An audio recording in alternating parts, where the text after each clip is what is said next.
Esto comenzó en 1976. Llevo más de 40 años investigando este fenómeno. Mi nombre es Carlos Ferguson y esto es Reporte OVNI.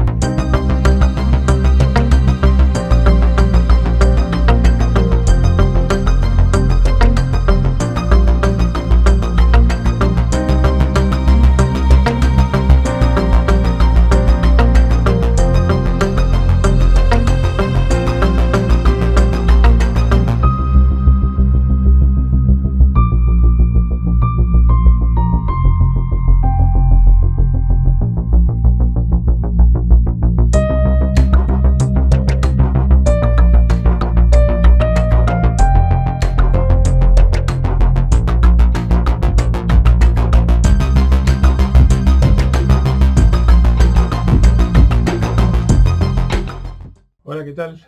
Muy buenas noches. Estamos con la inauguración de este programa Reporte OVNI, un nombre que teníamos en un programa radial en Mar del Plata hace unos años atrás y que nos pone muy felices y muy contentos de poder reactivar a través de la imagen con el pedido que principalmente nos hacía el público. Nuestro destinatario mayor y más importante es el público. Y hacía rato que nos venían pidiendo nuestra opinión a través de un programa propio. Quiero destacar, para comenzar, que Reporte OVNI va a ser un programa mensual, aproximadamente en mitad de mes va a estar saliendo cada mes, con distintas secciones, como también teníamos en radio, que van a tocar distintos aspectos de la temática OVNI, desde testimonios, entrevistas, supuestos casos OVNI del pasado. Vamos a tener la historia secreta, la trama secreta del fenómeno OVNI, las imágenes en foto o video más importantes del tema OVNI, los OVIs, objetos voladores identificados, también van a ser parte del programa. Hago toda esta introducción para luego ir de lleno a algunas secciones que van a ir apareciendo. Y la entrevista inaugural que vamos a tener con el coronel Ariel Sánchez de la Fuerza Aérea Uruguaya, que es el titular de la querida OVNI, Comisión Receptora e Investigadora de Denuncias OVNI de Uruguay, una entidad pionera que desde hace años investiga seriamente y oficialmente el tema OVNI en Latinoamérica. Así que va a ser todo un compendio de infinidad de temas que van a ir yendo y viniendo. Esa es un poco la idea. Hay infinidad de programas que están informando, algunos muy bien, y hay de todo, y nosotros tenemos siempre una prioridad que es también la divulgación, pero sin dejar de lado lo que es la investigación de campo o de escritorio, que no están enfrentadas entre sí como algunos todavía siguen afirmando. Y lo importante aquí, el destinatario, que es el público, para ir aclarando conceptos que a veces en un artículo escrito no podemos ampliarlo. Ahora tenemos la posibilidad aquí de hacerlo. Quiero agradecer infinitamente a todos los colegas que han apoyado esto. Yo tengo contacto muy limitado con colegas en Argentina, por circunstancias que después les voy a ir comentando. Principalmente los contactos son en el exterior, pero en el contacto que tengo aquí con colegas ufólogos y participantes OVNI, hay varios de ellos que tengo que agradecerles, voy a ir haciéndolo seguramente en el transcurso de este y otros programas, siempre destacando y haciendo un homenaje a aquellos que nos dejaron y que también fueron la senda en la cual pudimos trabajar en este tema. Y desde ya un reconocimiento especial a Ramón Camargo en Mar del Plata, que fue el que posibilitó este gran hecho de tener este programa hoy ya al aire. Vamos a ir ya transcurriendo el programa, arrancamos, pero quiero comenzar por un prólogo para aquellos por lo menos que no conocen un poco la actividad que uno ha hecho. Esto no es una cuestión de presentarse al estilo de experto en el tema o sabelo todo en el tema. Yo siempre creo que de la temática OVNI hay 3 o 4 referentes a nivel mundial que no tienen, están en otro nivel. Lamentablemente otros nos dejaron que estaban en ese mismo nivel. Y después, bueno, somos el resto de participantes. Y lo que estamos haciendo un poco es seguir la senda o mostrar un poco lo que pudimos hacer, en mi caso ya en 45 años. Así que, para no cansarlos con una charla, quiero ir pasando algunas imágenes para que ustedes vayan viendo un poco cuál fue el origen de todo este inicio, si se quiere, de la temática en la cual estamos hablando. En enero del año 76, yo me encontraba con unos amigos en un barrio de Saavedra, Juan Azurduy Moldes, y en una tarde de cielo encapotado, a una distancia muy corta, no más de 35 o 40 metros, fue el máximo acercamiento, un objeto se encontraba en la vereda de enfrente de donde estábamos y a una altura de un edificio de 2 pisos que todavía está, muy cerca de la terraza del edificio, muy bajo. Y si bien la ilustración que estamos viendo ahora corresponde a un artista plástico, Suárez Marsal, que en la década del 60, fin del 60, dibujó la presencia de un ovni que él pudo ver en la ciudad de Mendoza, es lo que más se asemeja a lo que vimos nosotros a esto. Un objeto que no tenía ni turbina, ni hélice, ni ninguna abertura. En este caso de Marsal se ve como una especie de abertura en el medio, nosotros no vimos nada de eso. Vimos un objeto de unos 2,50 metros de diámetro, a muy corta distancia. Y como no fue una luz en la noche perdida, ni una posible confusión, lo vimos tan cerca, para mí fue algo impactante porque yo era un ignorante y escéptico de la posibilidad de la existencia del fenómeno OVNI. Ahora estamos viendo, por ejemplo, ahí a la derecha se ve el edificio en blanco, que todavía está, y a la izquierda, donde estaba suspendido el OVNI, ahora hay un edificio. Estaba muy, muy cerca, como digo, de una vereda a otra, y fue algo impactante, lo vimos varios minutos, y hubo varias personas ahí que lo vieron, y por supuesto esto fue un antes y un después. Ahí yo tomé contacto con el entonces más conocido divulgador del tema en Argentina, que era Serpa, Fabio Serpa, con el cual comencé en la secretaría del archivo documental de ONIFE, que era su grupo, y la revista Cuarta Dimensión. Esto fue 1979 hasta el 85. Participé en algún programa, como estamos viendo ahí con Serpa, en Más allá de la Cuarta Dimensión en Canal 9. Esto fue en 1984, si no me equivoco. Y después, bueno, fui haciendo distintas investigaciones, como me tocó con José Fermín Albornoz, un criancero de Manzano Amargo, que tuvo la presencia de un ovni y figuras ante el espanto de todo el ganado en la zona, que fue un poco el bautismo de fuego para comenzar a investigar de lleno más casos. Esta investigación se hacían, en el caso de Manzano Amargo, bueno, un pueblito en el norte de la provincia de Neuquén, más arriba de Chosmalal, con los escasos recursos que uno contaba en ese momento, ¿no? En el año 85 decido alejarme de ONIFE por no coincidir en algunos aspectos temáticos con Serpa, y pasar de una situación privilegiada a un comenzar de cero, pero con un gran colega y amigo ya desaparecido, Claudio Misca, con el cual fundamos un grupo en Buenos Aires muy primario, que era el Centro de Estudio de Fenómenos UFO, y comenzamos a hacer investigaciones en distintos lugares y a armar trabajos estadísticos. El grupo se llamaba, como dije, CEFU, y tenía este logo, y teníamos una revista, Evidencia OVNI, que era una revista con una suscripción de 15 ejemplares de tirada, o sea, habíamos pasado de una situación muy importante a cero y arrancar de nuevo.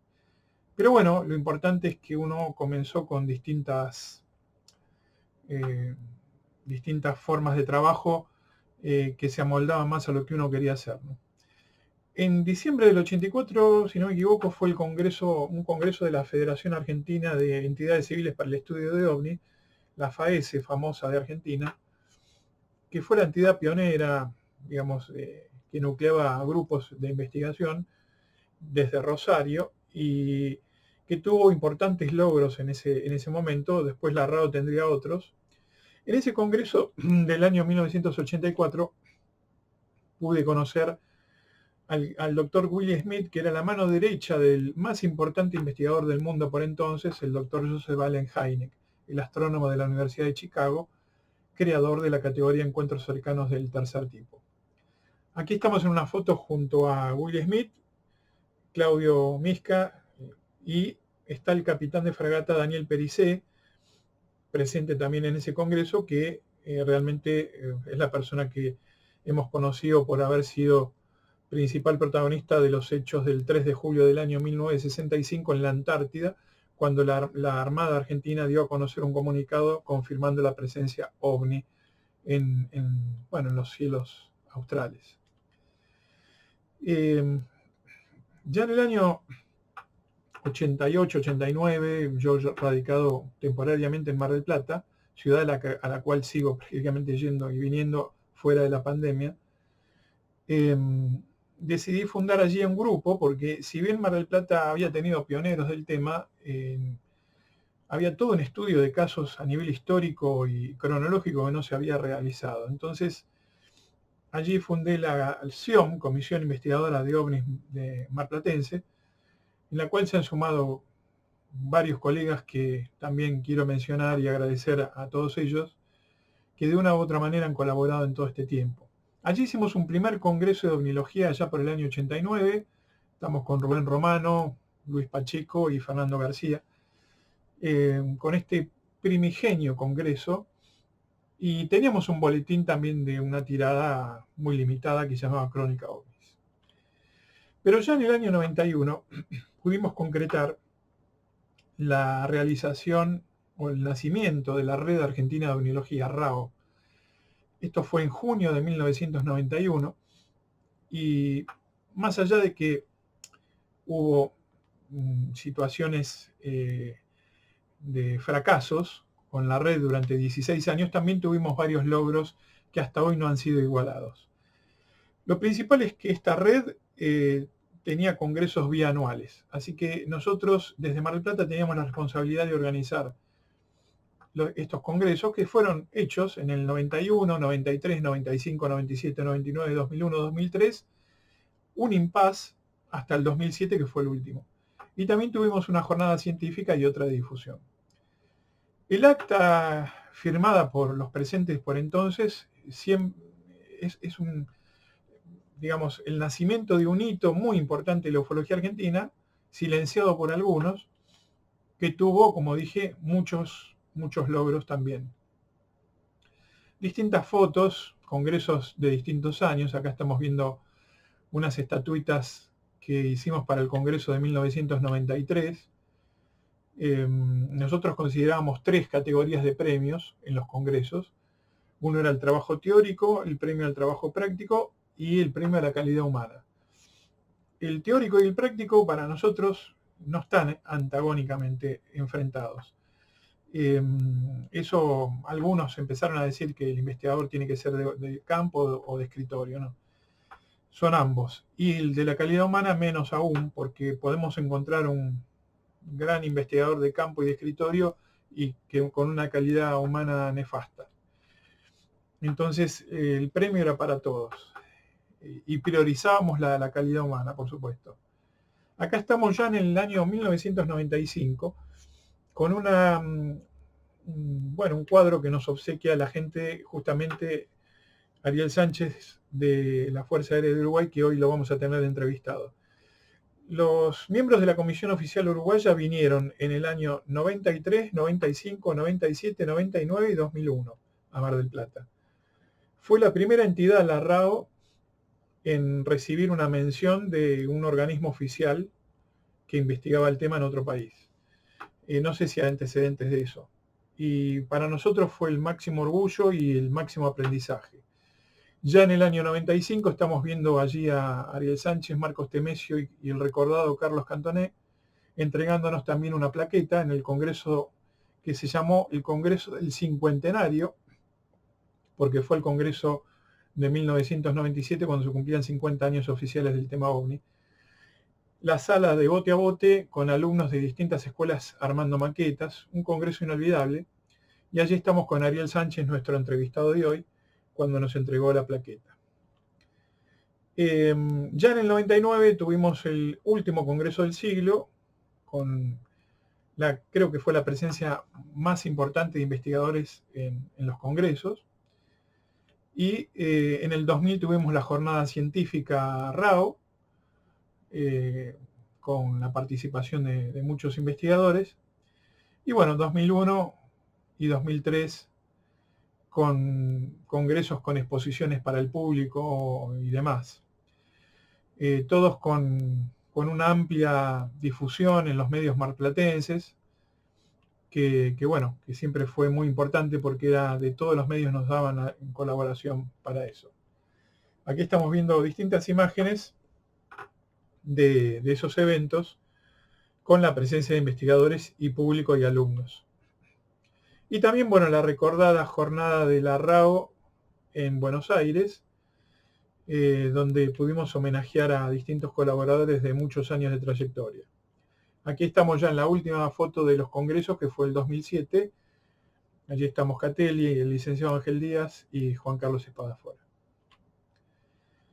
Yo había hablado del doctor Will Smith y en el 2000 pude viajar a Estados Unidos y tuve una entrevista con él. La última entrevista que se le pudo hacer y que está en nuestra web, en carlosferguson.com.ar. Y desde el año 77, poco después de haber visto yo la presencia OVNI, comencé a hacer una recopilación de los casos de encuentros cercanos de segundo, tercer y cuarto tipo. Es decir, los fenómenos que se llama de tipo 1, según la característica que había dicho Jacques Vallée, o el fenómeno aterrizaje, como se lo llama. Bueno, y cuando lo vi al doctor Will Smith en Posadas, Misiones, en el año 84, él me encomendó la tarea me alentó para continuar en esa tarea. Pero cuando lo vi en el 2000 llegué, dije, bueno, Willy, tengo la continuidad del trabajo que había hecho Oscar Uriondo, nuestro máximo referente, y Oscar Galíndez, que habían hecho algunas constantes en las manifestaciones argentinas de tipo 1, un trabajo donde se reseñaban unos 170 casos aproximadamente de aterrizaje en Argentina desde 1947 en adelante. Yo estaba ya en unos, digo que 500 casos, por ese entonces, en el año 2000. Y le digo, ya está todo cronológicamente armado, sintetizado en 3 o 4 líneas.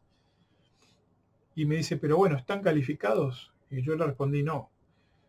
Y me dijo, bueno, lamentablemente está muy buena la recopilación, pero no sirve para nada el trabajo si no tiene un sistema de calificación.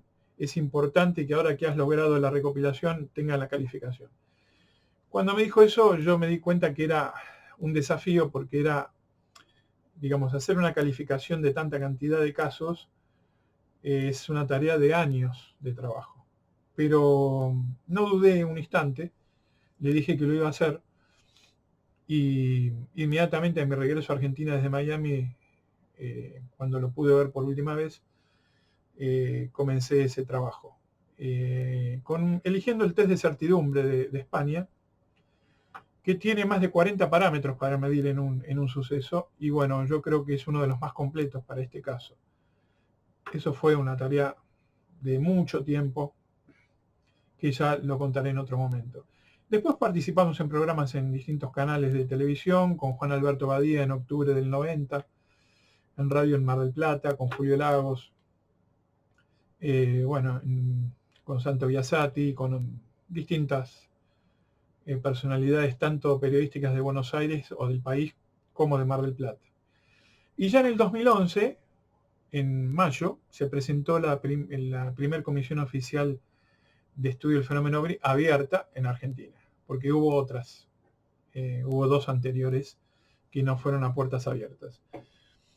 En el próximo programa me voy a abocar a hacer mi prólogo sobre el tema de la comisión oficial y mi participación como primer asesor civil en la misma, al cual después se me invitó a sumar a 3 o 4 investigadores más, lo cual hice.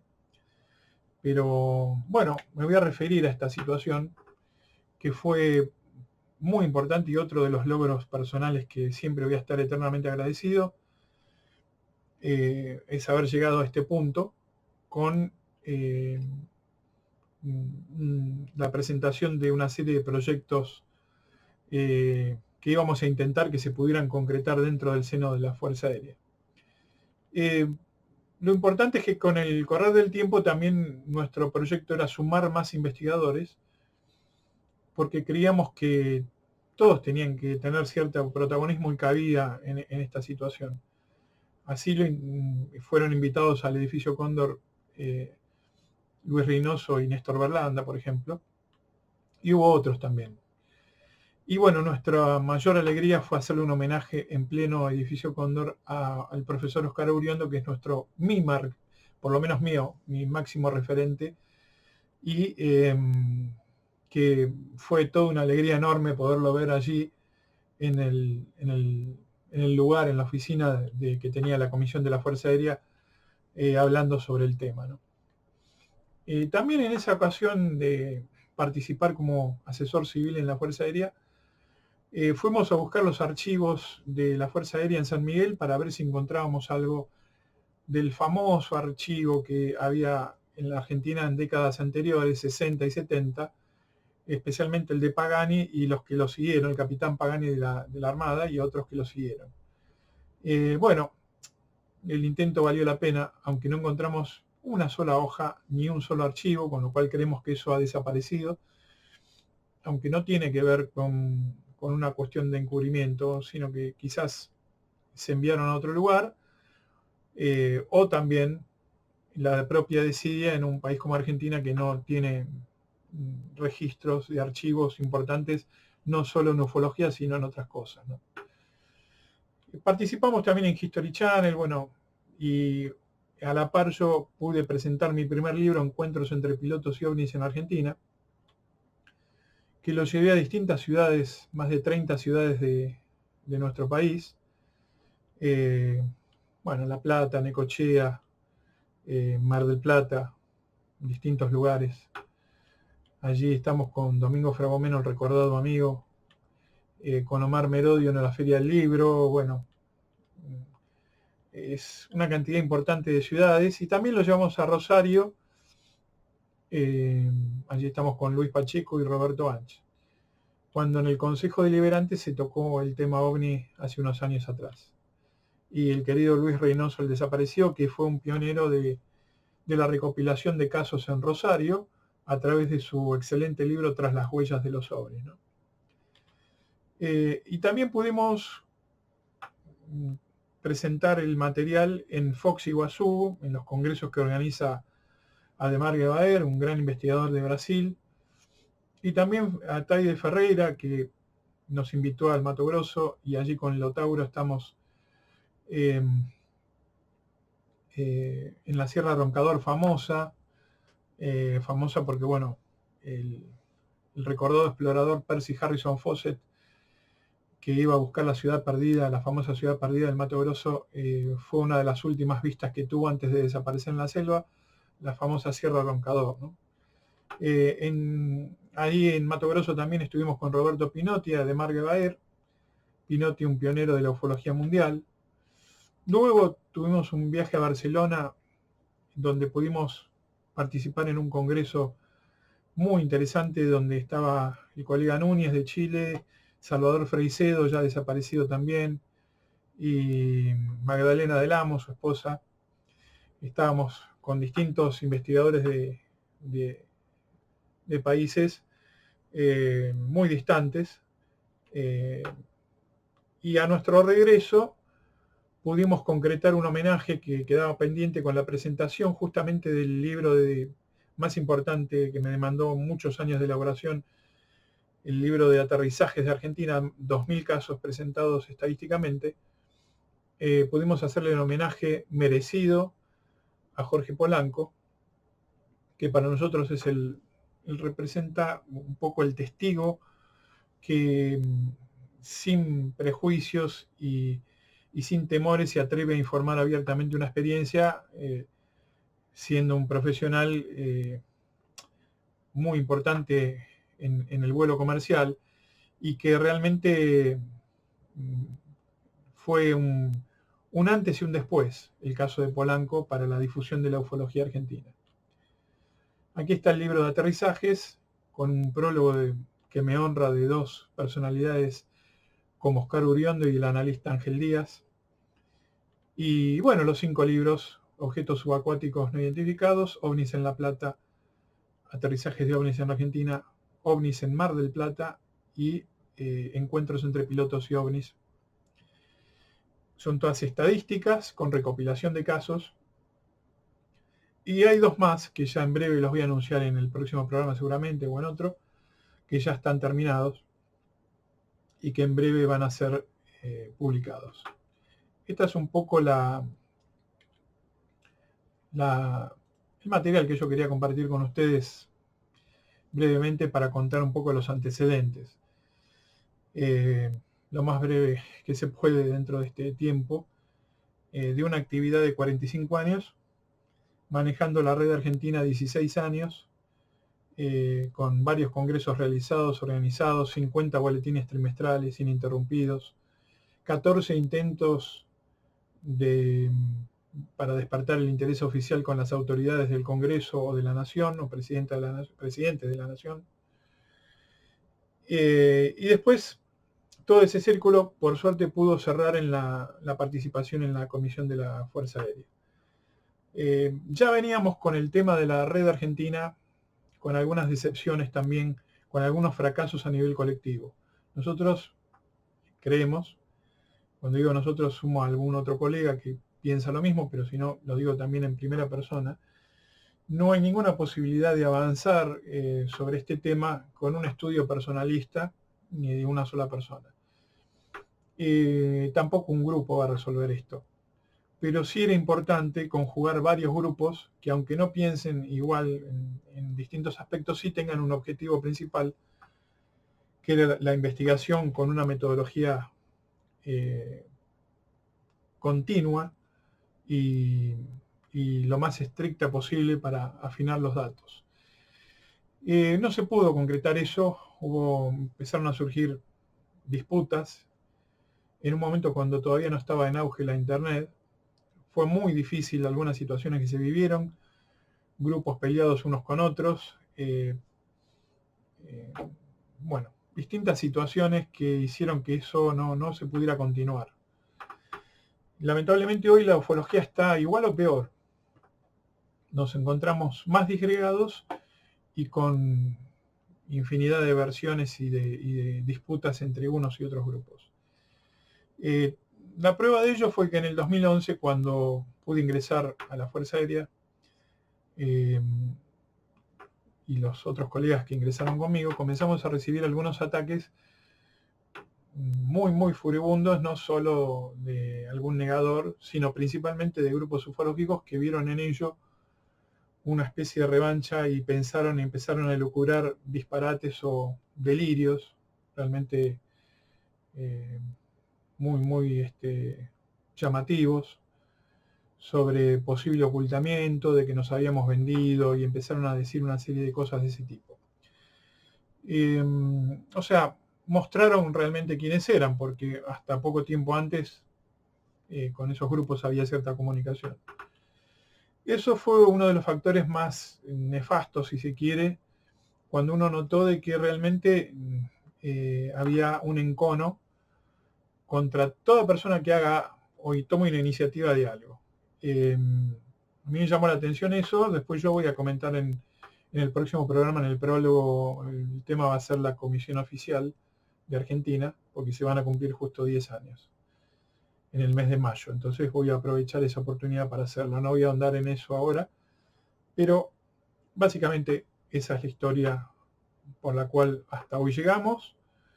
Yo creo personalmente si bien hubo cosas que no se pudieron concretar y cosas que quedaron en mañanas que nunca llegaron y situaciones postergadas que no se pudieron hacer, hubo otras que sí, y hoy realmente me encuentro en una situación muy, muy, muy satisfactoria personalmente para mí en lo que tiene que ver con algunas cosas que sí se han logrado.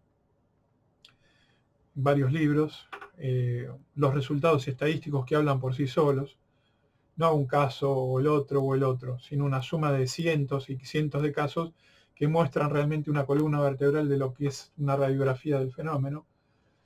Poder haber obtenido menciones y felicitaciones de eminencias como el doctor Jacques Vallée, como el doctor Peter Sturrock o como el doctor Richard Haynes, yo creo que eso colma todo. Y lo de la Fuerza Aérea en su momento también. Así que ya cuando uno se fue del lugar, porque quiero aclarar eso que lo voy a hablar en la próxima también, uno dejó de colaborar cuando vio que la directiva de la comisión oficial había tomado un rumbo totalmente distinto, y después buscaron un artilugio para sacarnos ya en los papeles, afirmando que la parte ufológica, digamos, necesitábamos tener un título de expertos en imágenes o algo por el estilo, porque lo que se iba a analizar eran imágenes. Llamativamente, luego de nuestro retiro, ingresaron asesores externos de otros países que no tienen ese título, a los cuales no se les pide ese título. Ya nos vamos a encargar de este tema en el próximo programa y en otros. Pero por eso quería hacer un comentario lo más breve que se pueda desde enero del 76 hasta ahora, y un poco los cómo y por qué está Reporte OVNI hoy con ustedes también. Así que bueno, vamos a ir viendo distintas secciones a partir de ahora, ya arrancamos, y después vamos a ver la entrevista que yo quiero destacar que va a ser en dos partes. Hoy la primera y después la segunda, que la vamos a tener en mayo con Ariel Sánchez, que es mucho más extensa y donde hay más material de documentación fotográfica. Va a ser muy interesante que escuchemos esto y veamos cómo se trabaja seriamente prácticamente al lado de la Argentina. Así que adelante, por favor.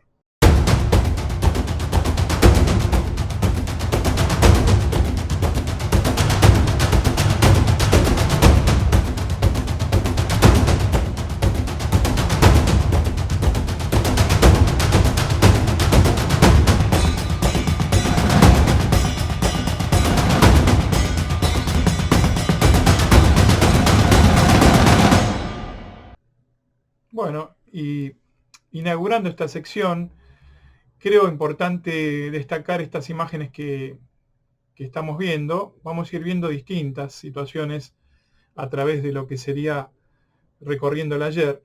Hay mucha especulación que se ha hecho sobre posibles fenómenos ovni en la antigüedad. Muchas de ellas no tienen ningún basamento, otras lo tienen a través de algún texto escrito, a través de, bueno, la posible presencia de seres a través de relatos de leyendas. Otros tratan de encontrar en grandes monumentos esta presencia, como estamos viendo la terraza gigantesca de Baalbek en el Líbano. Pero toda esta cuestión, por supuesto, es muy discutida. El creador de este movimiento fue von Däniken, el famoso autor del libro Recuerdos del Futuro, el Oro de los Dioses, Los Carros de los Dioses y demás. Pero lo cierto es que, más allá de posibles especulaciones, cuando uno tiene que atenerse a relatos estrictamente de lo que hoy podríamos llamar fenómeno ovni, encontramos algunas situaciones en el medioevo, y hoy les quería mostrar, un códice muy famoso que se difundió a través de, justamente el psicólogo Carl Jung y otros, que tiene que ver con algo ocurrido el 7 de agosto de 1566 en Basilea, en Suiza. Fíjense qué curioso este códice, escrito por un tal Samuel Coxius, un estudiante de las Sagradas Escrituras y de las Artes Libres en Basilea, que era su tierra natal.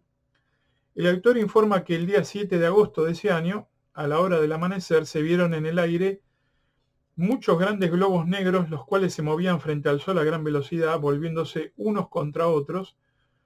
Algunos de ellos se tornaron rojos y encendidos para después apagarse y desaparecer. Es muy, muy interesante esto, porque allí lo tenemos un dibujo a color de esta imagen, y estamos viendo que además de la presencia de estos soles negros y rojos, hay un detalle fundamental en la imagen, y es el asombro de la población. Yo creo que lo que destaca no es solamente el dibujo de los soles negros, sino que la población está allí como impactada, que serían lo que hoy, el equivalente a nuestros testigos actuales de ovnis.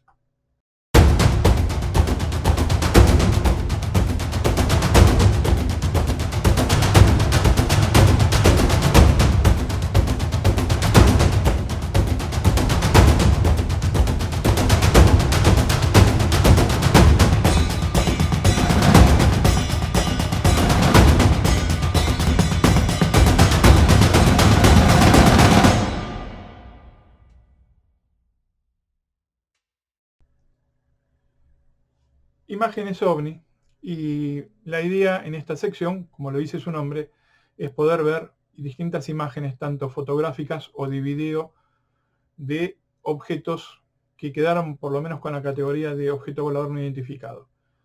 Y no podíamos dejar de mencionar uno de los primeros casos de filmaciones que logró despertar el interés de la USAF, de la Fuerza Aérea Norteamericana, ahora que tanto se está hablando de los casos del Pentágono.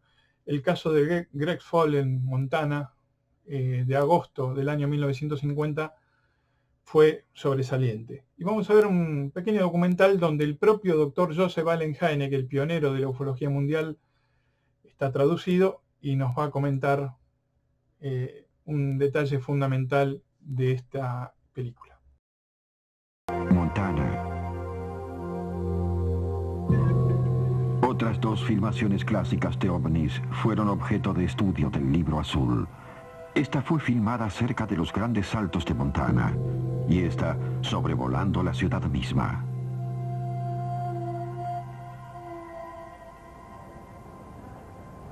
Allen Hynek, astrofísico, participó como experto en el grupo de investigación.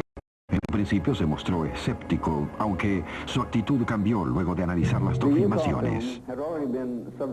La filmación de Utah ya había estado sujeta a alrededor de unas 1000 horas de análisis por el Laboratorio Fotográfico de Interpretación de la Armada.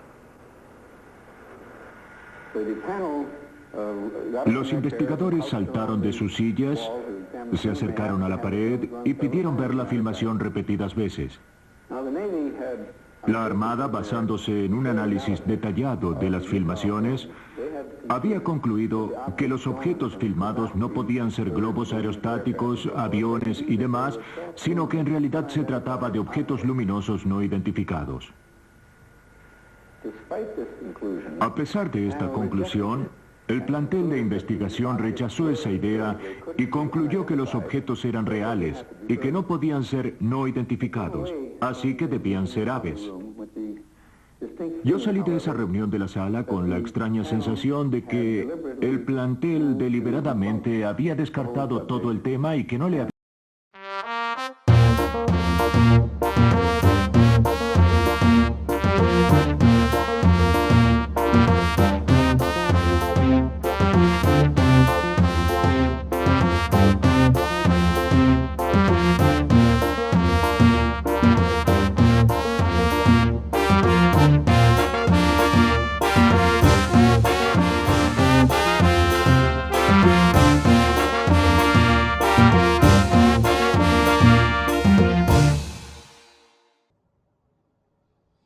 Esta sección siempre va a tener alguna polémica, pero es muy interesante porque a través de ella vamos a ir mostrando y viendo algunas de las grandes fantochadas de la temática y de los extremos, tanto el fanatismo, el delirio, la mitomanía, como también, por supuesto, los negadores de turno y desinformadores y demás. Hoy más que nada es una presentación, pero bueno, sí comentar a través de alguna imagen que ya estamos viendo que todo esto comenzó en 1953 principalmente. Curiosamente, cuando la Fuerza Aérea Norteamericana tomó el control sobre el tema de los casos OVNI sobre Washington, sobre la capital, en julio del año 52, al año aparece Adamski, una persona que decía tener contacto con los venusinos, y bueno, comenzó a reunir gente en California con el fin de lograr contacto con los hermanos del espacio y demás. Esto, por supuesto, con el tiempo vamos a ir viendo y recorriendo cada uno de estos casos. Fue un monumental fraude también con algunas fotos que Adamski presentaba como supuestas pruebas de la visita de estos seres. También hay casos más nefastos, donde hubo sectas o grupos así de tipo místico sectario que terminaron incluso trágicamente con esta cuestión. Por eso la llamamos así agridulce ovnilogía, esta sección.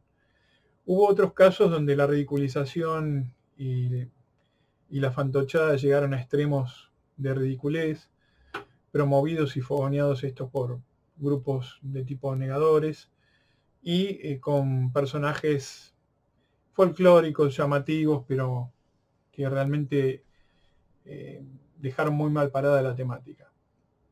Y por cierto, no podíamos dejar de comentar que también nos vamos a abocar a los desinformadores de turno, y en este punto también estamos con el grupo a nivel oficial que hoy está ante la prensa difundiendo cosas que no tienen nada que ver con la realidad ufológica y haciendo quedar mal a la ufología con menciones totalmente desinformadas de la realidad. Entonces, en el próximo programa, justamente cuando se cumpla 10 años de la creación de la comisión oficial, yo me voy a encargar de hacer un raconto de lo que ocurrió por entonces y lo que está ocurriendo hoy. Por supuesto, lo importante es que, más allá de esta agridulce ovnilogía, la realidad ufológica trasciende esta cuestión y desde altas esferas de superpotencias nos están diciendo una cosa, por más que aquí alguien se atreva a salir por un canal y decir que quizás la gente del Pentágono se ha equivocado, ¿no?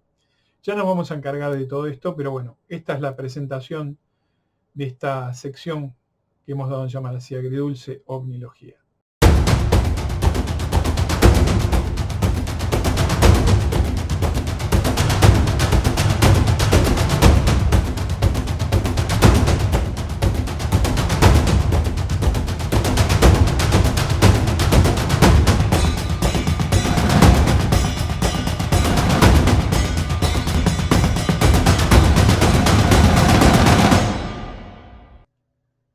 También a modo de presentación, simplemente hoy hay muchas introducciones que ya en el próximo programa del mes que viene vamos directamente a arrancar. En esta noche queremos mencionar también la historia secreta del fenómeno OVNI. No podemos negar que los top secret comenzaron ya en la década del 50 y hay toda una historia de ocultamiento decidida del fenómeno OVNI, primero en las grandes potencias y bueno, después continuó en otros países. De todo esto nos vamos a encargar en esta sección. Hoy en día, con la gran sorpresa de que el Pentágono, que durante mucho tiempo se especuló también con el tema del ocultamiento de la información, está liberando información, y eso está ratificado incluso por el ex jefe de inteligencia nacional de Estados Unidos, que hace pocos días atrás manifestó no solo la presencia de ovnis que no se corresponden con nada conocido, sino que también estos tienen un comportamiento totalmente fuera de lo común, con una alta tecnología, y lo más importante es que solo se ha filtrado una pequeña cantidad de casos de la gran masa o el iceberg que en pocos meses se va a dar a conocer. Así que bienvenida a esa información e investigación. Y bueno, esta sección va a estar dedicada a eso.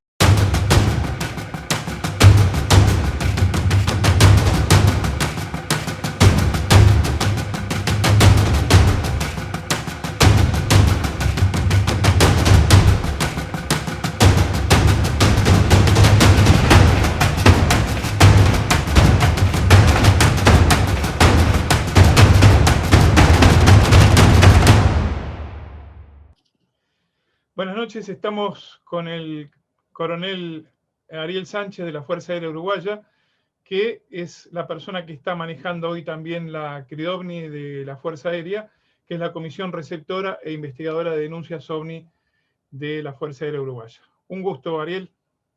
Buenas noches, Carlos. La verdad que un placer poder estar aquí en tu programa. Para mí es un honor poder charlar contigo y bueno, y poder transmitir a la gente la tarea que cumplimos aquí en Uruguay a través de la CRIDOVNI, dependiente de la Fuerza Aérea Uruguaya. Bueno, yo hacía una reflexión previa a citarte, porque para nosotros, los investigadores OVNI de Argentina, que tuvimos la gran fortuna de que en los años, varios años, que hicimos congresos de la Red Argentina de OVNIología en Argentina, ustedes estuvieron presentes, y para nosotros el mejor ejemplo de una comisión de estudio, además de ser pionera a nivel mundial, el mejor estudio de integración entre Fuerzas Armadas, civiles y, bueno, y la forma de trabajo que tiene es la CRIDOVNI. Ustedes estuvieron en los congresos de 1993, 95, 97, 99 y 2001, si no me equivoco, en Mar del Plata, y nos compartieron grandes enseñanzas y material. Todo ello, por suerte, nosotros pudimos capitalizarlo de alguna manera, en cierta manera, cuando uno, con algunos colaboradores, ingresamos como miembros asesores civiles en la Fuerza Aérea Argentina, por lo menos del 2011 al 2015 prácticamente. Pero bueno, en ese detalle que yo hacía a la audiencia, me parece fundamental poder lograr, y para mí es un honor en este primer programa contar contigo, eh, porque son, como digo, el ejemplo máximo de la investigación para nosotros. Entonces, vamos a comenzar un poco, Ariel, por el comienzo. Nosotros sabemos que la CRIDOVNI se creó en el año 1979 por una orden del Comando General para hacer una investigación de todo lo que eran las denuncias del fenómeno. O sea, si querés ampliarme un poquito eso, o brevemente comentarlo, ¿no? Sí, la comisión nuestra fue creada, como bien tú decís, el 7 de agosto de 1979 en el ámbito de la Fuerza Aérea, una comisión que estuvo formada en sus inicios por un teniente coronel, un mayor y un teniente, los cuales seguidamente invitaron a los distintos grupos, a los integrantes de distintos grupos del ámbito civil que realizaban tareas también de investigación del tema OVNI aquí en Uruguay. Los invitaron a participar de esta comisión oficial y de esa manera se conformó un grupo muy grande de gente que a lo largo del tiempo, bueno, se fue decantando un poco y hoy por hoy es un grupo de unas 10 personas aproximadamente, entre asesores e investigadores, dentro de los cuales hay personal civil y personal militar que trabajan en forma honoraria dentro de la Fuerza Aérea desde hace unos cuantos años ya. Fíjate que la comisión ya tiene 41 años de existencia y bueno, y sigue trabajando ya que es una comisión permanente que complementa las tareas del control del espacio aéreo, ¿verdad? Su tarea no es solo de corte científico en lo que es el llamado fenómeno OVNI, sino también es de aporte a lo que es el control del espacio aéreo de Uruguay y por ende, bueno, aquellas denuncias que nos llegan muchas veces pueden ser aviones que no reportan su ingreso al país, hoy por hoy, sobre todo el tema del narcotráfico y todo eso que entra por vía aérea, es muy común que pasen avionetas por nuestro territorio a tirar bueno, droga y demás, ¿no? Entonces nosotros complementamos esas tareas de recibiendo las denuncias de aquella gente que de repente no tiene acceso a poder llamar directamente a un aeropuerto para denunciar lo que vio. Bueno, llama a la Fuerza Aérea, a la central telefónica, y de ahí nos remiten a nosotros la denuncia. Y ahí comienza nuestra tarea de investigación. Quería acotarte también que en el año 1978, un año antes de que la comisión se creara, ya Naciones Unidas había aconsejado a los países signatarios del organismo a que se crearan comisiones de investigación por el tema OVNI justamente, y a que se crearan comisiones de investigación para tratar la posibilidad de existencia de vida inteligente fuera del planeta, fuera de la Tierra, ¿verdad? Eso fue tratado en una reunión en Grenada, una isla en el Caribe, donde Naciones Unidas planteó esta opción. Y bueno, y Uruguay fue el primer país que, digamos, tomando ese consejo, forma su comisión en Uruguay.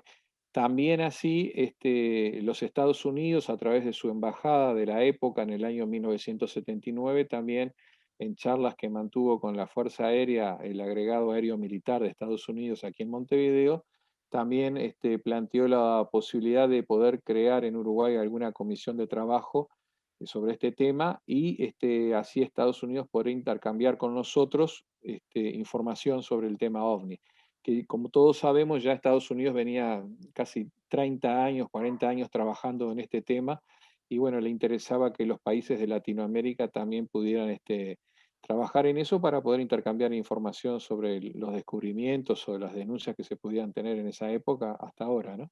Esas dos, digamos, esas dos propuestas o solicitudes fueron tomadas por la Fuerza Aérea, pero no solo por eso, sino que también por el propio interés de la Fuerza de tener un control más exhaustivo sobre el territorio en materia de control aéreo, y a su vez también el poder atender las denuncias que en esa época la gente hacía, muchísimas denuncias sobre avistamientos OVNI, no solo en Uruguay, sino en toda América y en el mundo, ¿no? En los años 70, como tú bien sabes, hubo un auge muy grande de avistamientos en todo en todo el mundo, ¿no?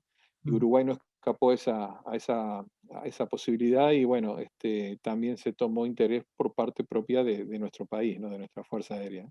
Esa reunión del gobierno de Grenada, digamos, en las Naciones Unidas, fue la que contó con el asesoramiento del doctor Joseph Allen Hynek y Jacques Vallée, el doctor Jacques Vallée, y Sí, también se presentaron algunos testimonios pilotos, como el piloto Coyne de Estados Unidos, que en el año 73, en Mansfield, tuvo un encuentro con un helicóptero de la Reserva Federal y un OVNI. Y si bien no prosperó un trabajo a nivel internacional, global, digamos, sobre el tema, esa recomendación que vos bien decís fue la que generó esto, que es muy importante, porque prácticamente transformó en pionero a Uruguay en este estudio, ¿no? sí. Sí, es verdad. Y por suerte después de algunos años, otros países de aquí de Latinoamérica también tomaron la misma decisión de formar grupos de investigación oficiales de las Fuerzas Aéreas, que es el caso de Chile, el caso de Perú, el caso de Ecuador en su momento y de Argentina. Cabe destacar también que en otros países, por ejemplo en Estados Unidos, hubo varias comisiones, pero se abrieron y se cerraron, no duraron mucho tiempo. En cambio, aquí en Latinoamérica, por ahora, estos cuatro países, ¿no? Chile, Argentina, Perú y Uruguay, mantienen en forma permanente sus comisiones, y bueno, Uruguay es la más antigua, Mm. pero creo que los otros países van siguiendo el mismo camino, y bueno, creo que somos ejemplos, si se quiere, para el mundo en materia de investigación aquí en Latinoamérica, ¿no? Por tener cuatro países investigando en forma oficial. Eso creo que es muy importante resaltarlo, ¿no? Sí, sí, sí. Eh, por lo menos resaltar la tarea también de Chile, bueno, en este caso de los dos países, de Uruguay y Chile, que son los que mejor trabajan con el tema, por supuesto, ¿no? Eh, Ujú. esa es nuestra óptica. Eh, Te quería comentar, bueno, eh, esta es una pregunta que siempre Nunca te la hice y siempre quería saber cómo fue. ¿Tu ingreso, digamos, a la CRIDOVNI es fue, digamos, de carrera o fue porque en algún momento te asignaron esa tarea y después ya continuaste a cargo de la dirección, si no me equivoco, ¿no? Sí, en realidad fue una invitación que se me hizo por parte de uno de los integrantes de la comisión, un coronel Freddy Prieto, que era el vicepresidente de la comisión, por allá por el año 87, 88, que trabajamos juntos en la Dirección de Aviación Civil. Me participó, o me invitó, mejor dicho, para integrar la comisión, dado que había notado que yo tenía a mí me gustaba el tema. Yo a veces le preguntaba a él cuando salía algún comunicado de la Fuerza Aérea, le preguntaba cómo había sido el caso. Ujú. Y bueno, y por otra parte, yo tengo una especialización interesante para la investigación, que es la de controlador de tránsito aéreo. Soy radarista, soy navegante y estoy especializado en el área de seguridad aeroportuaria y demás. Entonces, mi especialización creo que también ayudó un poco a que esa invitación se hiciera, ¿verdad? Y bueno, y una vez que me fue planteado el tema, acepté inmediatamente. Date cuenta que yo entré 10 años después de que se creó la comisión. Yo entré siendo teniente primero, y ya habían pasado 10 años de que la CRIDOMNI se había creado, ¿no? Y bueno, y inmediatamente me puse a trabajar, se me dio instrucción de cómo trabajar, cómo llevar a cabo la tarea, y posteriormente me convertí en investigador de campo y después pasé a trabajar en lo que viene a ser el archivo general, siendo jefe de archivo, y seguidamente a trabajar en lo que es la parte de la comisión técnica, que es el trabajo de mesa que se hace una vez integrada toda la información necesaria para la investigación. O sea que fui quemando etapas y, digamos, en tiempos en que ya era coronel, fui nombrado presidente de la comisión. Estuve unos cuantos años, pasé por todos los cargos, ¿no? De vicepresidente, de secretario, y finalmente quedé como presidente hasta mi retiro. Seguí trabajando en la comisión y actualmente soy nuevamente el presidente, el comandante en jefe, de hace 2 años atrás fue quien me nombró y me confirmó el nuevo comandante en jefe nuevamente. Y bueno, sigo siendo el presidente de la comisión y trabajando como un investigador más, ¿no? Como siempre lo he hecho, porque me gusta mucho el trabajo de campo. Y bueno, estoy siempre en movimiento con cualquier caso que se dé en el país, saliendo a trabajar, a buscar información, a entrevistar testigos, a relevar evidencias si las hubiere. En fin, hago todo el trabajo que hace cualquier investigador que ingresa a la comisión por primera vez, ¿no? O sea que no dejo nada sin hacer. Y bueno, y ahí trabajamos, todos los integrantes que estamos dentro de la parte militar, y después el personal civil, que son asesores, también nos acompañan en esas tareas. Y ahí nos desenvolvemos en distintos departamentos o direcciones, que son las que conforman el organigrama de nuestra comisión, ¿no? Perfecto.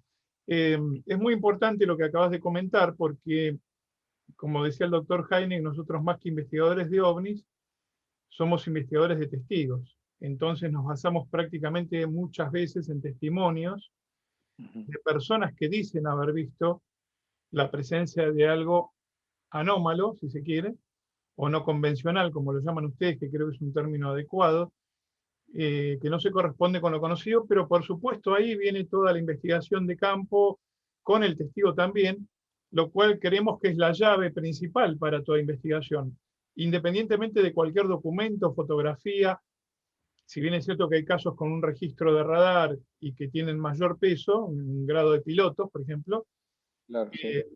generalmente estamos basándonos en testimonios, y hoy en día hay toda una tendencia a creer de que la fotografía o el video es la respuesta global del tema. Y nos encontramos con un montón de videos. Hace pocas horas, te comento un caso, un aparente video de un aparente ovni, digámoslo así, y cuando queremos hablar con la persona que obtuvo la filmación, dice que no quiere trascender, que lo único que quiere es aportar ese video, y ahí ya tenemos un problema insalvable. Es decir, Claro. no tenemos quién o quiénes estaban presentes al momento del hecho, no tenemos la duración, no tenemos el punto cardinal de aparición y desaparición, no tenemos nada. Ustedes Claro. hacen una tarea en ese sentido totalmente completa que yo lo llamo integral, ¿no es así? Claro, sí. Sí, nosotros una vez que nos ponen en conocimiento de un avistamiento, sea en el lugar que sea, lo que hacemos inmediatamente es concurrir al lugar para poder hablar con los testigos, y hacer todo un relevamiento, no solo del testigo, sino de la zona geográfica en donde se encuentra. Primero que nada, chequeamos el control de tránsito aéreo de la zona. Chequeamos si hubo maniobras militares con bengalas nocturnas, por ejemplo, cosas que sabemos que confunden a veces a los testigos. Hacemos un relevamiento muy completo del lugar y bueno, y el testimonio del testigo es fundamental. Nosotros tomamos la evidencia gráfica, o sea, lo que es video y foto, lo tomamos como algo suplementario y secundario. O sea, lo importante es el testimonio de la gente, la impresión que tuvo, cómo la manifiesta, qué nos dice, qué detalle nos da, porque la foto es algo que puede reflejar o no el comportamiento de lo que el testigo observó, ¿verdad? Y el video también es algo muy, muy secundario para nosotros. Puede apoyar mejor dicho, reforzar el testimonio, pero no es algo que sea crucial para la investigación. Nosotros generalmente estamos recibiendo en los últimos tiempos mucha fotografía de gente que saca fotos por sacar fotos de cualquier cosa y cuando va a la computadora encuentra que ve una manchita, un objeto extraño en la foto y ahí nos llaman para preguntarnos a ver qué es lo que puede ser que haya sido eso. Y entonces es muy difícil porque si la persona no vio absolutamente nada, yo siempre jorobo con que hago una broma, ¿no? Digo, mire, puede ser desde un insecto hasta una nave intergaláctica de combate clase 3. Le digo, pero es imposible determinar a veces, porque los programas que existen para el análisis de fotos son muy, muy rudimentarios en el sentido de que un programa lo que hace es distorsionar una imagen, agrandar los píxeles, acercarla, alejarla, ponerle filtros que no son la realidad de lo que la persona vio. Y tampoco nos va a dar una realidad a nosotros del 100% de lo que pudo haber observado. Esas imágenes, cuando uno saca una foto, es lo que sacó y listo. Por más que tú le acerques, le quieras dar nitidez, le estás cambiando el pixelado, la configuración de lo que fue originalmente esa foto, y por lo tanto nosotros no la tenemos como algo prioritario, al contrario. Nos interesa más lo que la persona observó, lo que experimentó, las sensaciones que tuvo, que eso es lo importante en una investigación bien llevada, bien hecha, ¿no? No podemos estar viendo fotos desde el escritorio de nuestra oficina, analizando una fotografía sin tomar contacto directo con el testigo. Y cuando el testigo no vio nada y te manda una foto de ese tipo, no podemos estar estudiando fotos desde ese punto de vista en que lo estoy planteando, ¿verdad? Porque a la investigación OVNI no le aporta absolutamente nada. Y bueno, nosotros ya te digo, somos más que nada investigadores de campo y sobre todo resaltamos la importancia del testimonio de las personas que hayan sido testigos de lo que observaron en el cielo, ¿verdad? Y también lo otro que es muy importante es tener el control del espacio aéreo, o sea, saber qué es lo que transita por esos lugares, porque a veces la gente confunde aviones militares o aviones comerciales que pasan por esa zona, y es importante el tránsito aéreo. También el pasaje de satélites, en fin, todas esas cosas que pueden confundir al testigo, ¿verdad? Perfecto.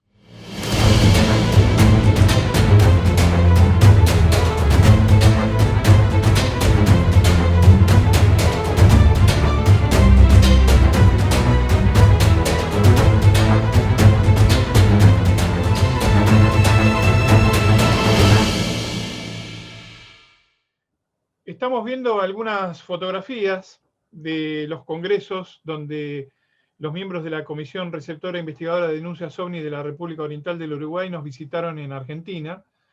Vemos las fotos del año 1993, la de 1995, 97, digamos, son distintas fotos donde están ellos exponiendo.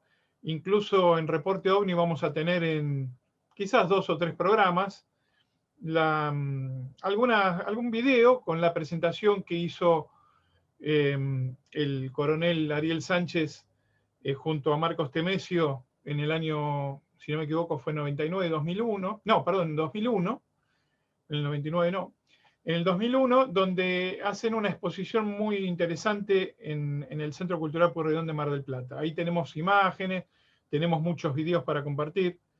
Así que queríamos hacer esta recorrida por los eventos donde ellos han estado, e incluso un lindo debate que se armó en el 2001 con la participación de Carlos Pérez Lavanini, dialogando con el público. Eso lo vamos a tener todo preparado para otra ocasión.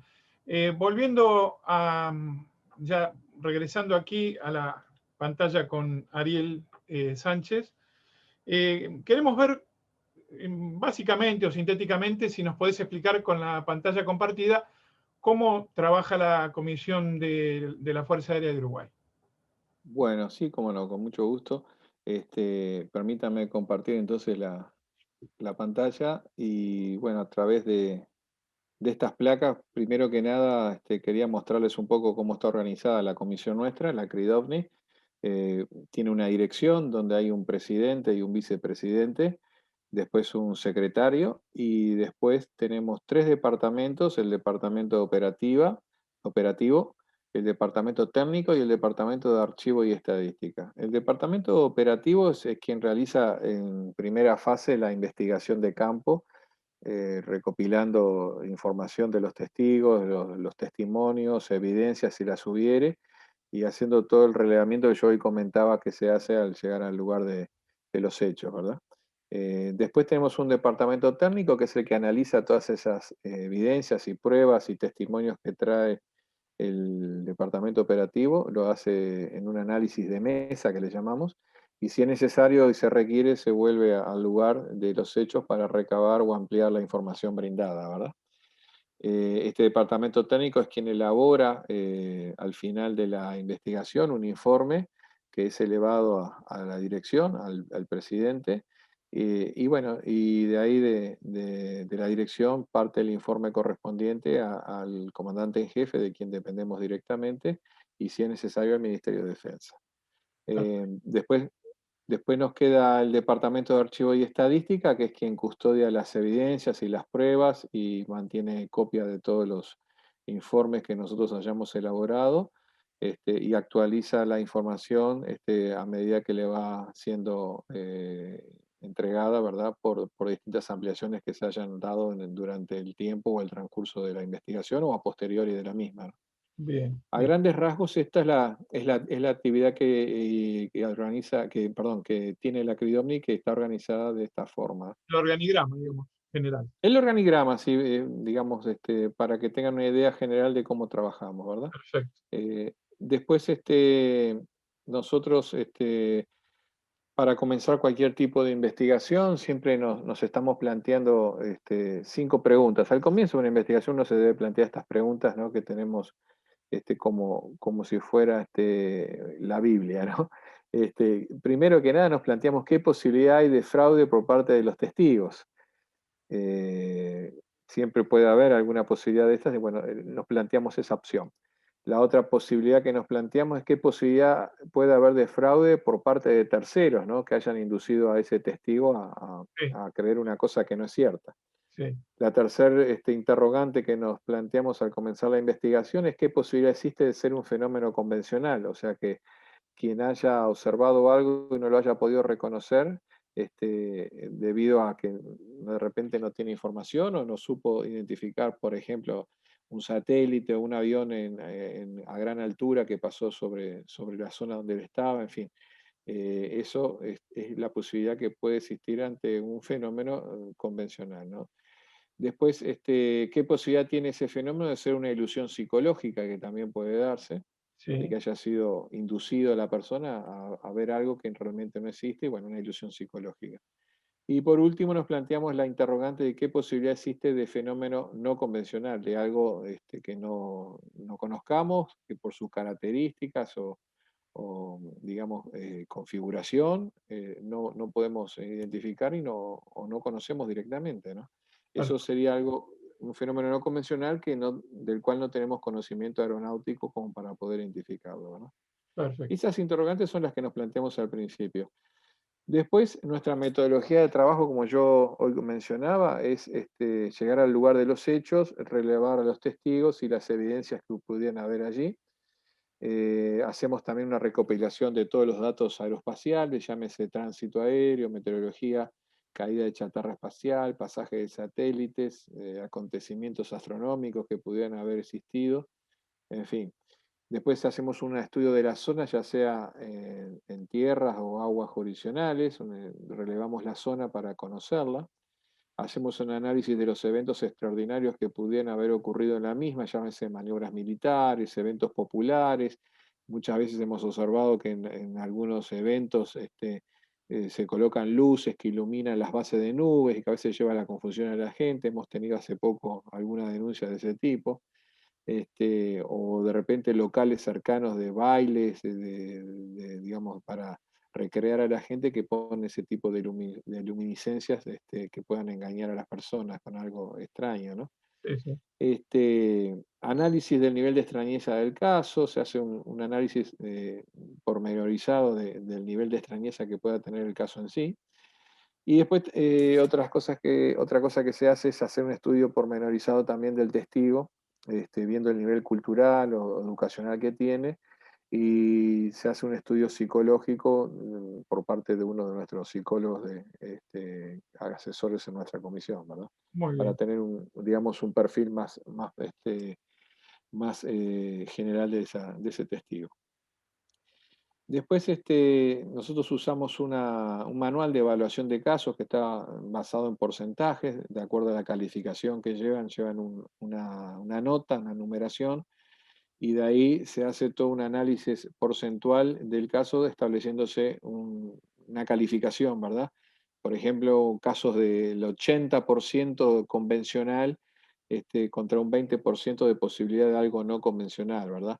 Mm, Son casos que tienen muy alto grado de ser algo convencional que la persona pudo haber malinterpretado en el momento. Bueno, eso se hace en base a todo este manual que tenemos y de acuerdo a la descripción del mismo vamos llenando con distintas calificaciones los cuadros que competen a cada uno de los ítems de acuerdo al testigo, a la educación del testigo, a las evidencias, al aporte que se pudiera haber hecho exteriormente, ya sea por ejemplo, de pasaje de aeronaves, de caída de chatarra espacial, en fin, yo toda una calificación de acuerdo a cada ítem y de ahí se saca un porcentaje final que es el que nos califica el caso, ¿verdad? perfecto. Después pasamos a que lo importante para nosotros es que el resultado de la investigación nos dé la posibilidad científica en la ocurrencia de un acontecimiento o fenómeno de índole no convencional. O sea, después de descartado todo, lo que puede ser convencional o de conocimiento, nos va a quedar ese remanente, ¿verdad? Que calificamos de no convencional, esos casos que tenemos dentro del 3% del total, y lo que buscamos ahí es la posibilidad científica en la ocurrencia de un acontecimiento o fenómeno que lo califica de no convencional. Todo eso, por supuesto, desarrollado en el ámbito aeroespacial, ¿no? En el medio en donde se produce este hecho, ¿no? Impecable. Posteriormente, bueno, tenemos algunas fotos con Allen Heine cuando estuvo en Montevideo, en Uruguay. Quería hablar un poco de las investigaciones que hemos tenido durante el periodo 1979. Acá tenemos a 2018, falta actualizar a 2021, no, este año y el año pasado no actualizamos. Llevamos alrededor de 1.500 denuncias, ¿verdad? Sí, De esas denuncias no convencionales de alto nivel de extrañeza, hay 45, por lo menos a la fecha del 2018, que es un 3% del total investigado. Nos falta actualizar en los años 2019 y 2020, que por razones ajenas a nosotros no hemos podido hacerlo todavía, y bueno, pero más o menos el porcentaje de casos no convencionales se mantiene o se ha mantenido a lo largo del tiempo siempre en el orden del 3% total. bien. Después tenemos la cantidad de testigos por denuncia. La mayoría de las denuncias se las llevan los testigos en donde hay un solo testigo, mejor dicho.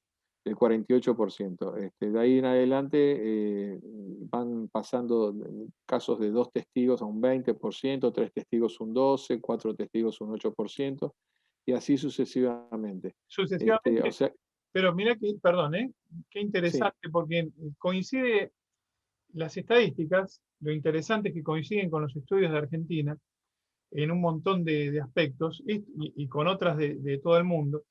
Y acá nosotros en Argentina nos da, depende como uno lo quiera ver, por supuesto, em, la mayoría sería, entre todas esas cantidades, un testigo, pero en realidad acá la mayoría es el 52% de más de un testigo. de más de un testigo. Hay formas de verlo así, y lo interesante es que a nosotros nos da casi igual la mayoría, digamos, la mayoría la tiene un testigo solo. Sí, Pero sí, no, pero si sumás todo, claro, estaríamos dentro del mismo porcentaje claro, prácticamente. es un 52%, nosotros tenemos casi igual, un poquitito, un 2% más, Ajá, de más de un testigo. Es decir, tenemos claro. entre 2 y 3 la mayoría, Sí, sí, pero, sí, sí, te entiendo. pero muy Que- interesante, muy Queda interesante. claro, sí, ¿no? Está bien. Este, Después tenemos, por ejemplo, la edad de los testigos, que la mayoría, el pico más alto se da de entre 30 a 39 años, la edad de los testigos que denuncian, ¿verdad? Sí, Después eso va decreciendo a medida que la edad va aumentando. Algunos piensan que es también porque la gente ya mayor de repente no sale tanto, sobre todo de noche, porque la mayoría, yo no lo dije, la mayoría de las denuncias son nocturnas, exacto, y ahora lo vamos a ver en otra placa, pero va decreciendo a medida que la gente va, digamos, envejeciendo, porque uno está de repente más a resguardo en la casa adentro y no sale tanto afuera de noche, ¿verdad? Por razones climatológicas, ¿no? tal cual. Nos da igual, en Este, Argentina nos da igual. ¿eh? Nos da exactamente ese porcentaje mayoritario con el pico máximo de 30 a 40 años. Ahí está, exacto. Después tenemos la observación detallada, bueno, las formas lumínicas se llevan el mayor porcentaje, el 49%. Sí, Después ya pasa un 45% formas opacas y un 4% objetos detallados. Y solo hay un 2% por observación de seres. Es muy bajo el porcentaje ese. Y el 49%, como yo decía, en algún momento en nuestro país hay mucha denuncia de esferas lumínicas en horarios nocturnos, ¿no? pero mira qué Este, interesante, Ariel, que ese porcentaje, este porcentaje que estás mostrando acá, en Argentina es exactamente igual, en Francia, en cualquier lado, da la proporción de casos lumínicos. Después sí, vienen los objetos que son opacos, que nosotros tenemos muchos de objetos de aspecto sólido con luces, se los llama así, claro, pero qué interesante porque el porcentaje de observación de figuras alrededor de estos objetos no es que en un país es un 40, en el otro un 30, en el otro un 20, siempre se respeta el mismo porcentaje. E inicialmente, esos 1.500 casos que vos comentabas en 40 y un poquito más de años, 40 años, te da un promedio de unos 37 casos, 38 casos anuales, que es, nosotros tenemos un poco más, pero tenemos más territorio, nosotros tenemos unos 80, claro, 90, pero es muy, muy claro. interesante Sí. esta situación.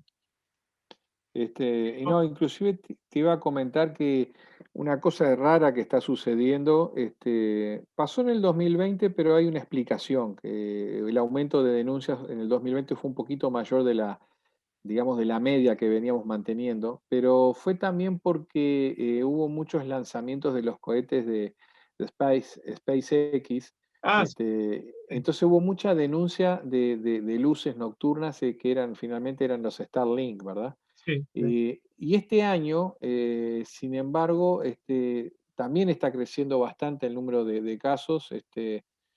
Fíjate que este mes pasado o este mes que estamos cursando, hemos tenido más de 20 denuncias, y entonces ya es demasiado para lo que veníamos. Y han habido de Starlink, no digo que no, pero no ha sido como el 2020. Este año no hay tanto de Starlink, sino más bien poquitos, pese a que hubo lanzamientos también, ¿no? Pero hay más cantidad de denuncias. No sé si el coronavirus tiene algo que ver en esto en cuanto a que la gente está más en su casa o sale al balcón o al jardín a observar el cielo.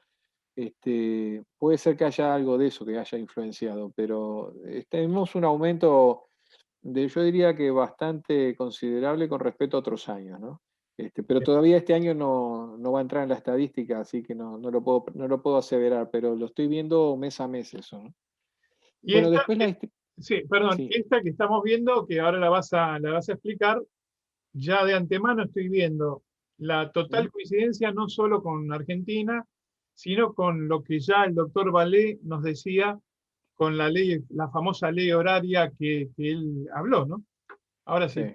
Sí, Sí, acá, bueno, como estarás viendo, la mayor hora de denuncias es entre las 20 y las 21 horas. exacto. Y esto se mantiene año a año. Eh, Acá pueden influir muchas cosas también, ¿no? En estos horarios ya la gente dejó el trabajo, o se dirige a su domicilio, o está en su domicilio y tiene más tiempo para salir afuera y observar.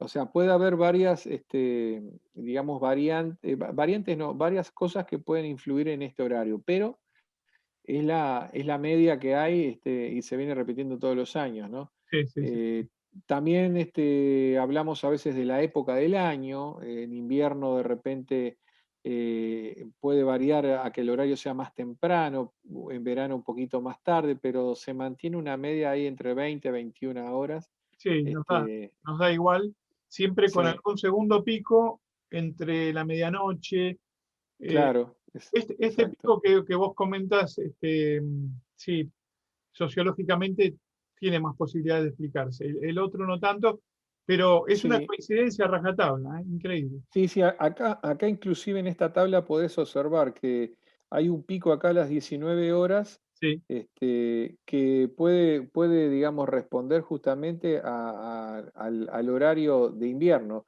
Y hay otro pico de las 22 horas, como decías vos, que también puede responder al horario de verano. Entonces, se manejan ahí esos horarios, ¿no? Que son los más denunciados. En ese horario hay más denuncias, ¿no?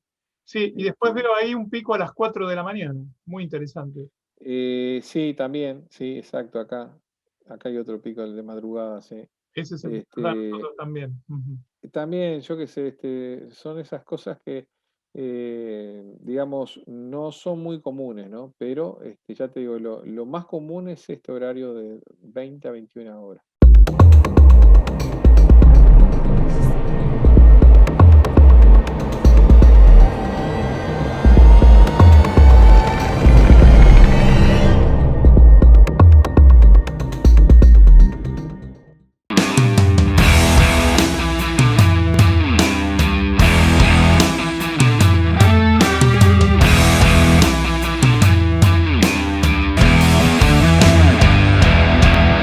Bueno, tuvimos la entrevista con Ariel Sánchez, con el coronel, que va a continuar el próximo programa con más material, mucho más extensa, con mucha información que nos tiene preparado.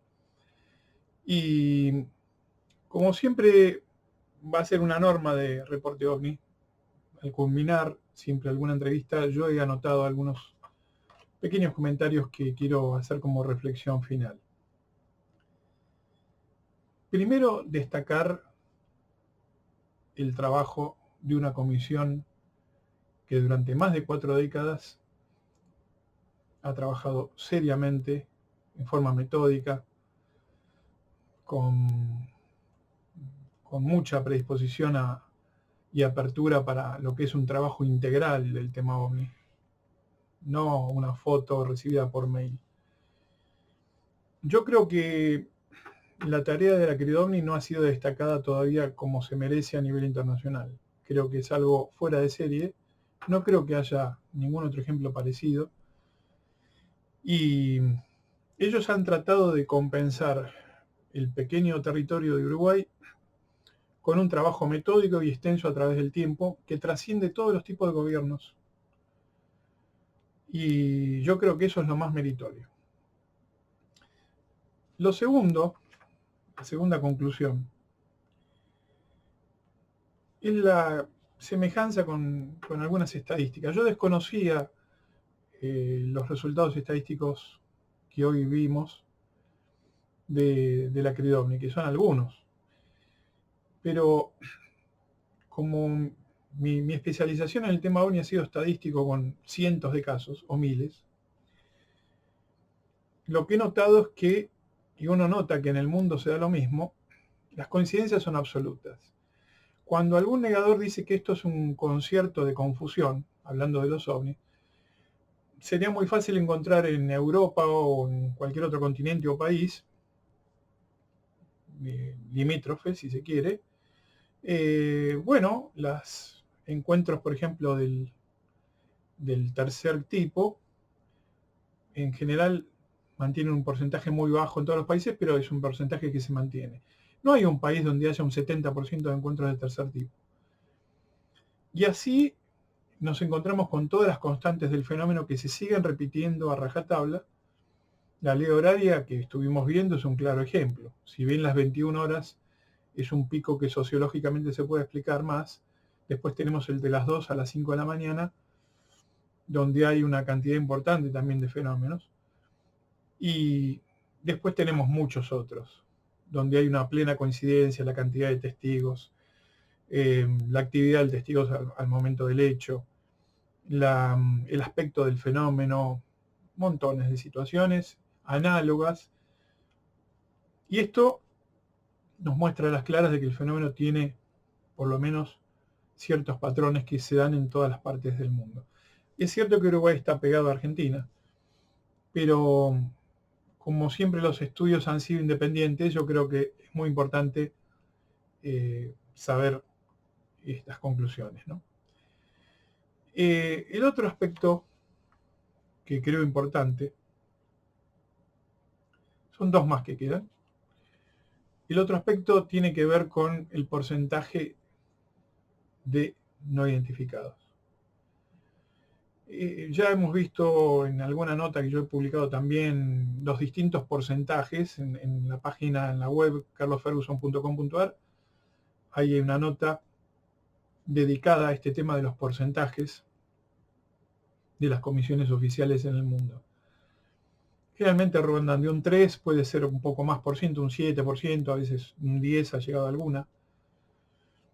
Pero aquí lo importante es que sea un 10, un 7 o un 3, el porcentaje que queda es un reducto de casos que no pueden explicarse. Cuando algún negador, desinformador de turno, incluso a nivel oficial, sale diciendo de que esto se debe a que esos casos no han sido debidamente analizados y seguramente ese 3%, si se acentúa la investigación, no quedaría, está mintiendo.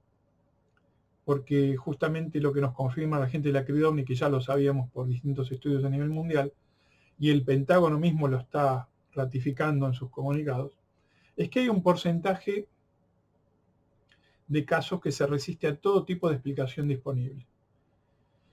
Entonces, es falso lo que dicen los desinformadores y negadores de que los porcentajes que quedan de ovnis, objetos voladores no identificados, tengan que ver con una falta de investigación profunda. Y la última conclusión, que yo creo que es la más importante también, es que el fenómeno ovni no es una foto o un video. Si bien estamos en la era de la imagen, donde la imagen parece suplantar todo, donde vemos una foto falsa de un ovni que en realidad es una maqueta que se usó en las Olimpiadas de Los Ángeles en la década del 80, y la vemos repetirse en todos los diarios digitales, diciendo se fotografió un ovni en Trenquelauquen, se fotografió un ovni en Coquimbo, en Chile, y vemos siempre la misma imagen, y vemos un montón de sobresaturación de información, porque las imágenes nos sobresaturan, pero no nos están diciendo nada sobre la esencia del fenómeno. Está todo muy bonito, pero con la imagen que está ahí, ¿qué hacemos ahora? Entonces, por la imagen vamos a empezar y terminar en la imagen, y eso es muy limitado. Como me atrae la estadística, y he hecho también un trabajo estadístico, fotográfico y de video en Argentina que pronto saldrá a la luz, las fotos y filmaciones representan, por lo menos en en nuestro país el 1%. Ahora un poco más quizás con los celulares. Pero no es una cosa determinante. Y además la esencia del fenómeno ovni no está ahí. Y lo que hace la CRIOD OVNI es un trabajo integral. El trabajo integral implica que lo que se considere un estudio aeroespacial, de una denuncia de algo aeroespacial, que a veces puede tocar suelo también, que algo que obvian la Comisión actual de Argentina. Todo lo que sea un estudio aeroespacial se concentra principalmente en el testigo. Sin testigo no hay ovni, y como decía Heine, somos más que investigadores de ovni, somos investigadores de testigos de ovni. A través del testigo podemos enriquecer el relato, acentuar distintos factores, descubrir si se confundió, pero no solo a través de un mail mandando una foto. Entonces el trabajo que hace la CRIOD OVNI es integral. Es decir, van al lugar de los hechos, entrevistan a toda persona que denuncie haber visto algo y que se haya difundido en algún medio. No hace falta que se comunique la gente con la comisión. Yo creo que eso la hace poner años luz de lo que estamos viendo hoy en Argentina. La primer parte de la comisión del 2011 al 15 creo que aspiraba a un trabajo así, es una opinión estrictamente personal, así que yo me hago responsable de lo que estoy diciendo. Y después ese trabajo quedó totalmente trunco por una postura miope, negativa, prejuiciosa e ignorante de lo que es la fenomenología ovni en general y de lo que significa el testimonio, como algo prioritario en el estudio del fenómeno ovni. Porque si tenemos que, de cada 100 casos, tenemos solamente 2 o 3 filmaciones, no podemos estar hablando de concluir un estudio. Con esto también viene a cuento para cerrar un poco el programa y comentar que no están agotadas las instancias de investigación del fenómeno. Cuando nosotros, lo digo porque hay colegas que respeto mucho y con los cuales tengo contacto, en los cuales disiento con este punto. Donde se dice, bueno, se agotó todo, ya llegamos a un punto muerto y tenemos que empezar a pensar otra alternativa con esto, teorizando. Lo que nos olvidamos es que nunca hubo un estudio integral y concienzudo en Argentina. No podemos decir que en el 2002, cuando hubo una oleada de información, solamente los investigadores llegamos a un 5% de los casos y que con eso se agotaron todas las instancias. Es más, nos sigue maravillando en cierta manera descubrir que casos muy antiguos pueden ser reflotados a veces en la difusión, y mucha gente participante ahora en el tema nos dicen con total derecho qué estaban haciendo los investigadores de esa época que no fueron acá o allá teniendo los casos tan cerca. Bueno, por eso yo creo que tenemos que barajar y dar de nuevo, pero ya por lo menos en el caso personal, con un trabajo de 30 años estadístico, he llegado a algunas conclusiones que he ratificado la que han hecho los pioneros. No ha descubierto nada. Acá lo que era importante era ratificar si las constantes del fenómeno se estaban dando también en otras partes del mundo, se podían dar en Argentina. De mi parte creo haber aportado algo más que suficiente sobre eso, pero por supuesto siempre seguimos adelante con nuevas iniciativas y nuevos proyectos. Antes de finalizar, quiero agradecer a nuestro editor Ulises Palomeque, que entre otras actividades exitosas, bueno, realmente creo que ha hecho un trabajo inmejorable, tanto en toda la edición de este programa, y lo está haciendo. Así que para mí es un orgullo contar con él, y muy agradecido aparte por su calidad humana, que es lo que siempre destacamos. Bueno, nos veremos, si todo va bien, el próximo mes, donde vamos a tener un muy lindo programa con mucho material, y yo creo que va a haber novedades muy pronto, mes a mes. Vamos a seguir teniendo novedades con el tema de la difusión de casos a nivel oficial en extranjero, por supuesto. De los casos que vengan del Pentágono y otros lados va a haber muchas novedades. Así que hay que estar atentos con eso. Y les mando un gran saludo y bueno, gracias por haberme acompañado en este primer programa de Reporte OVNI. Hasta el mes que viene.